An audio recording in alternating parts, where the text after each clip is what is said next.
I'm sitting in a living room that feels almost too perfect, the kind of place where everything is exactly where it should be, and nothing ever seems out of place. It has been years since my wife passed away, yet the space still feels frozen in time, as if even the dust is hesitant to settle here. She used to joke that a house without a little clutter didn't feel like a home at all, but more like a showroom waiting for strangers to walk through. She had a sharp, dry sense of humor that could turn even an ordinary day into something memorable, and I find myself missing that more than I ever expected. I miss her deeply, although the truth is something I struggle to admit. I don't think I truly saw her for who she was until after she was gone. My name is William, and I'm 82 years old. If you asked people in my town about me, they would probably describe me as a good man, someone dependable, calm, and easy to live with. I never caused trouble, I fulfilled my responsibilities, and I always tried to keep the peace. On the surface, I lived the life of a perfect husband, or at least that's how it appeared to everyone around me. But over time, I have come to understand something uncomfortable. Being nice is not the same as being present, and avoiding conflict is not the same as building a meaningful connection. In fact, a person who stays quiet and agreeable all the time can sometimes create a deeper kind of distance, one that slowly pushes the other person away without ever raising a voice. That realization didn't come to me easily, and by the time it did, it was far too late to change anything. To understand how I reached this point, I have to go back to when I was young. I was only 20 years old when I first fell in love with a girl named Teresa.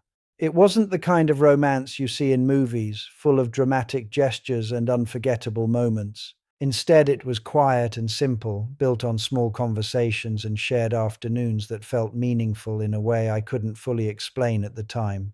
We were students, often sitting together outside the library, talking about ordinary things while somehow making them feel important. For a while, I believed that was the life I would have forever, but circumstances changed in a way neither of us could control. Her family had to move away suddenly, and with that, our relationship came to an end.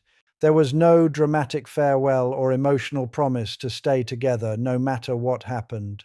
Instead, there was only a quiet goodbye that felt unfinished, as though something had been left unresolved between us. We wrote to each other for some time, but distance has a way of weakening even the strongest intentions. Eventually, the letters stopped, and so did the connection we once shared. However, because there was no clear ending, my mind began to hold on to that memory in a way that wasn't entirely real. Over the years, I turned Teresa into something she never truly was, a symbol of a perfect, untouched past that I believed I had lost. Several years later, I met my wife. She was completely different from Teresa in every possible way. She was expressive, confident, and full of life, the kind of person who brought energy into every room she entered. Where my first love had been quiet and gentle, my wife was bold and unapologetically herself. We met by chance, and from the very beginning, she challenged me in ways I didn't fully understand at the time. We built a life together that looked strong from the outside. We had a family, a stable home, and all the things people associate with happiness and success. I fulfilled my role as a provider, making sure everything was secure and stable, just as I believed I was supposed to do. But despite all of that, something essential was missing, and the truth is, I was the one who created that absence. Although I was physically present every day, emotionally I was somewhere else entirely. Whenever life became complicated or uncomfortable, I would retreat into myself instead of facing what was in front of me. In those moments, my mind would drift back to a version of the past that no longer existed, comparing my real life to an imagined one that had never been tested by reality. That comparison was deeply unfair, yet I continued to make it without realizing the damage it was causing.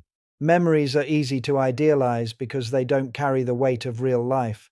They don't come with frustrations, disagreements, or imperfections, which makes them seem better than anything that actually exists. Meanwhile, the person in front of me, my wife, was real, with real emotions and real needs that I failed to fully recognize. She could sense that distance even if she couldn't always explain it.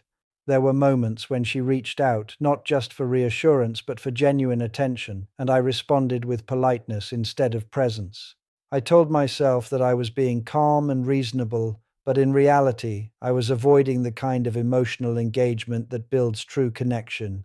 Over time, that gap between us grew wider. She became more frustrated, more expressive, and at times more reactive, while I remained quiet and composed on the surface. It created the illusion that I was patient and she was difficult, but the truth was far more complicated than that. Her frustration was not the problem, it was a response to the absence she felt from me. When she passed away, I sat beside her and realized something I had never fully allowed myself to feel before. I loved her deeply, but I had never learned how to express that love in a way she could truly experience. By the time I understood it, the opportunity to show her was gone forever. Years later, I decided to search for Teresa, the person I had carried in my mind for so long. When I finally found her and we spoke, the reality was nothing like I had imagined. She had lived her own life, full of experiences that had nothing to do with me, and our time together was only a small, distant memory in her story.